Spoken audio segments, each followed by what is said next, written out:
Muy buenas tardes y bienvenidos y bienvenidas todos de nuevo al Oráculo de Delfos 700. Vamos a continuar por hoy o por esta vez con Descartes, aunque después hagamos un parón para no ponernos pesados con el mismo autor, y vamos a meternos un poquito en vereda acerca de lo que veníamos diciendo en la pasada semana de la ambición del racionalismo y del intento de Descartes de meter a la filosofía en el seguro camino de la ciencia y en intentar que la filosofía pues tuviera la misma capacidad racional que tiene las matemáticas de poder demostrar sus teorías, sus afirmaciones y sus demostraciones.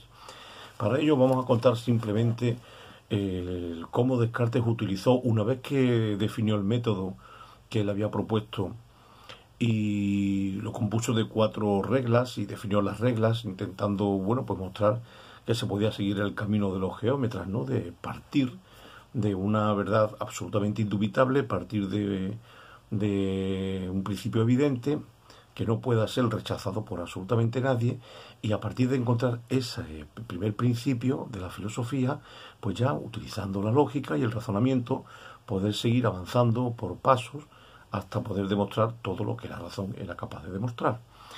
Entonces, una vez que él ha propuesto este método, compuesto por 4 reglas, que no voy a entrar ahora mismo tampoco quiero aburrir a mis amigos y amigas, y además, pues las definiciones las tenéis todas en la red, y se puede buscar en Google, en cualquier buscador, definición del método de Descartes, definición de las 4 reglas.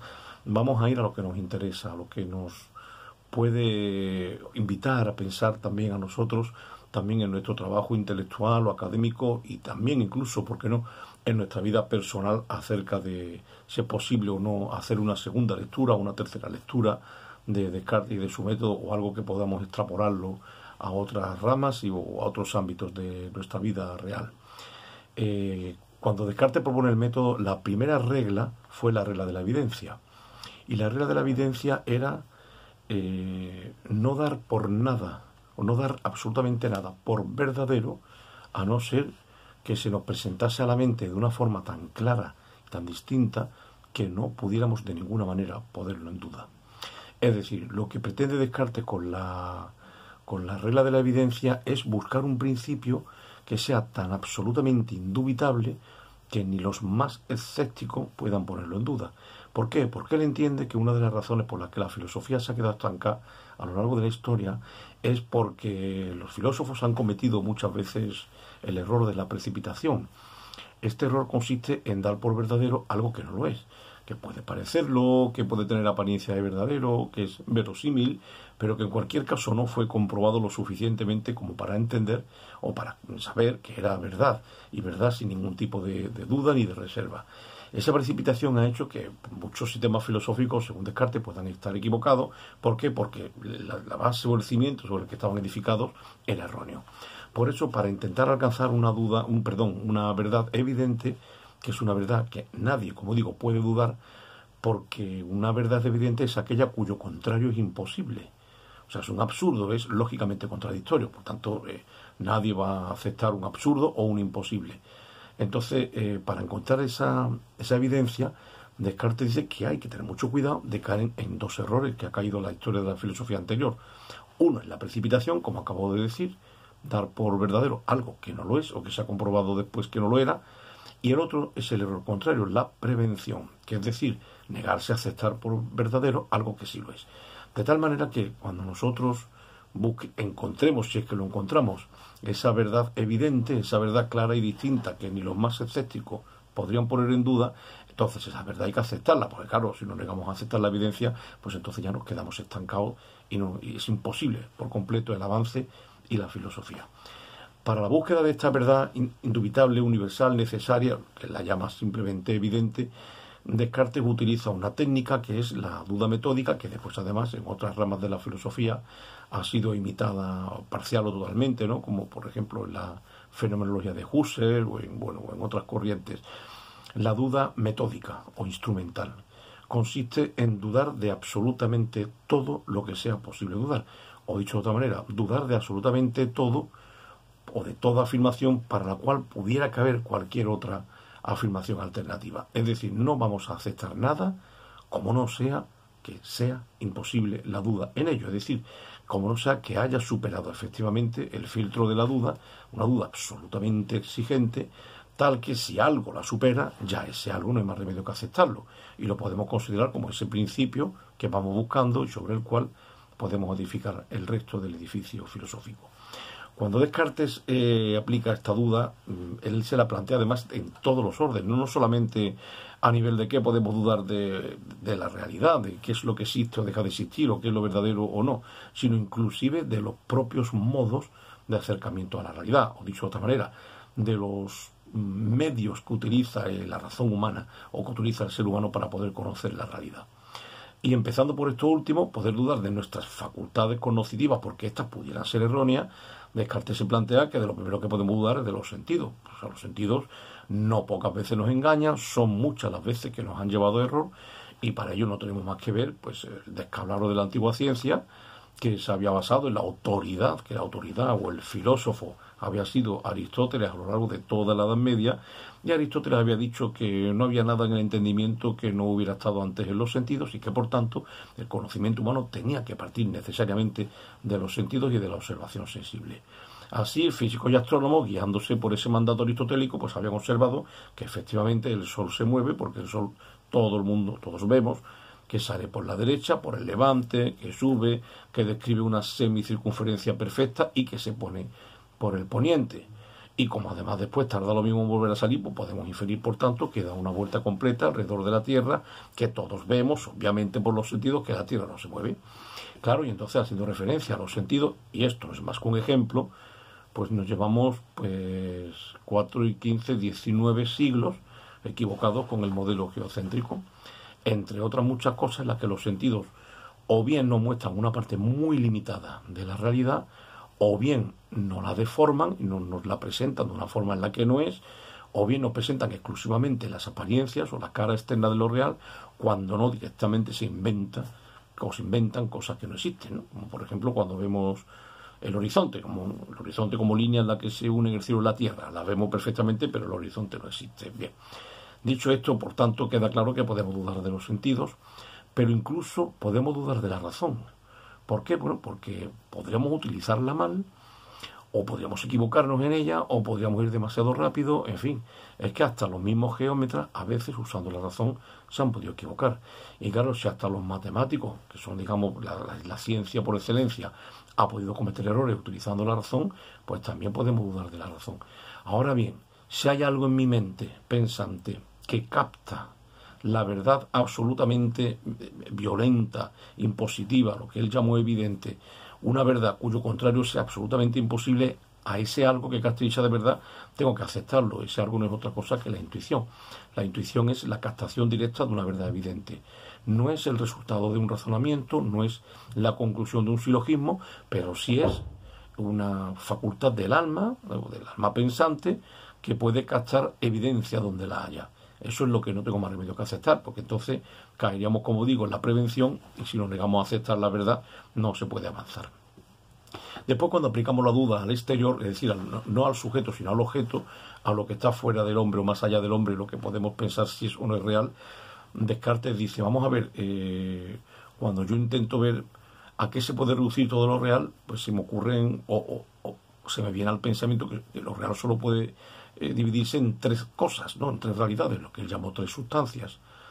Bien, estoy yo, como sujeto que conoce, que se enfrenta a lo real, al mundo, ¿no? Yo, el sujeto, sin más, no le vamos a dar más vueltas de momento.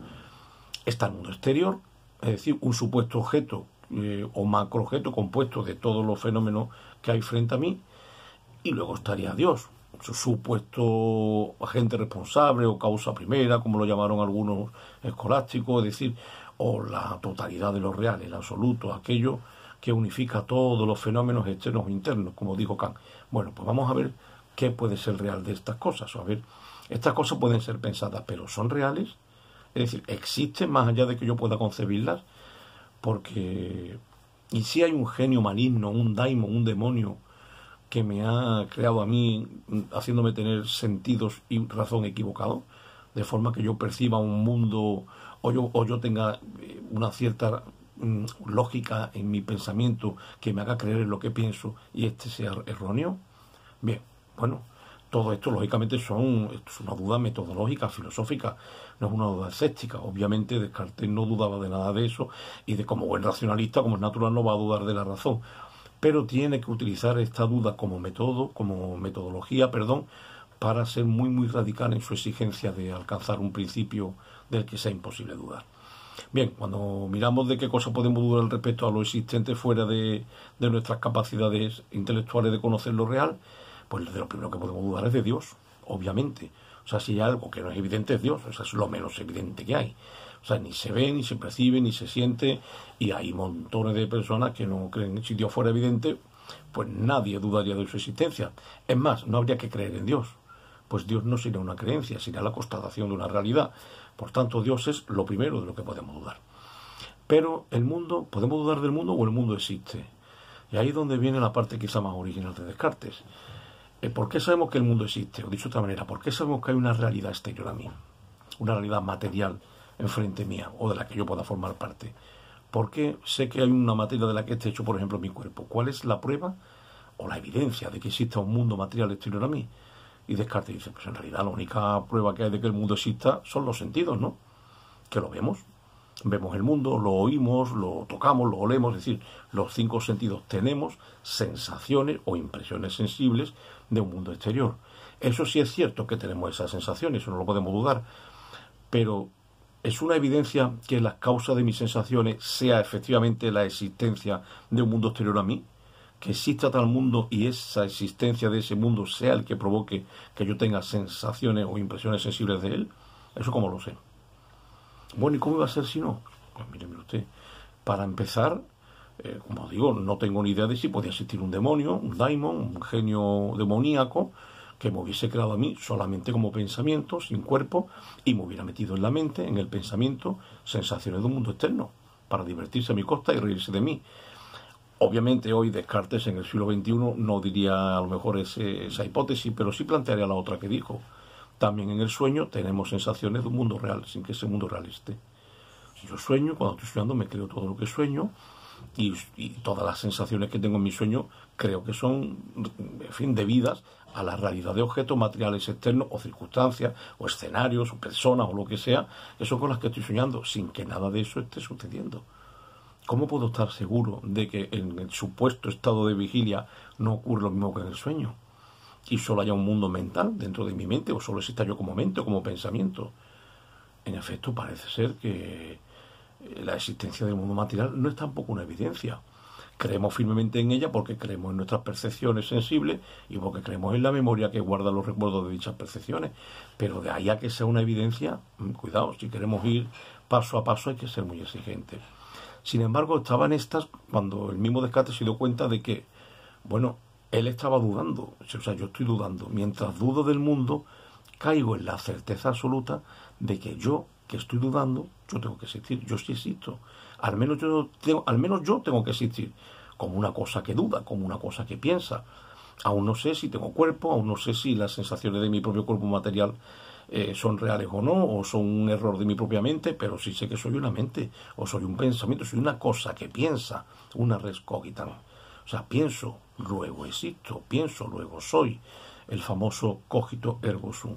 Y ahí se dio cuenta de que él no había llegado al cogito por ningún razonamiento, sino que, dudando de todo lo demás, había caído en se le había impuesto la claridad y distinción de esa idea, cuyo contrario es sencillamente imposible, es sencillamente contradictorio, es un absurdo lógico. No es posible que si estoy pensando no exista, o sea, nada que no exista puede pensar, ¿no? Entonces, esa intuición, esa intromisión en mi mente de esa verdad evidente es de tal patencia, claridad y distinción que no puedo sino aceptarla. Por tanto, encontré el principio que andaba buscando, encontré el cogito ergo sum, y con este principio, que funciona con la misma fuerza con la que cualquier axioma de la geometría, pues a partir de ahora puedo empezar a aplicar la lógica y el razonamiento filosófico para poder ver si soy capaz de demostrar que también existen Dios y el mundo. Pero esto ya será materia de otro vídeo más adelante. Pues nada, muchas gracias por estar ahí, por tu paciencia, y si te gusta, pues darle a me gusta o compártelo con tus amigos si te parece. Un abrazo muy fuerte y hasta el próximo vídeo.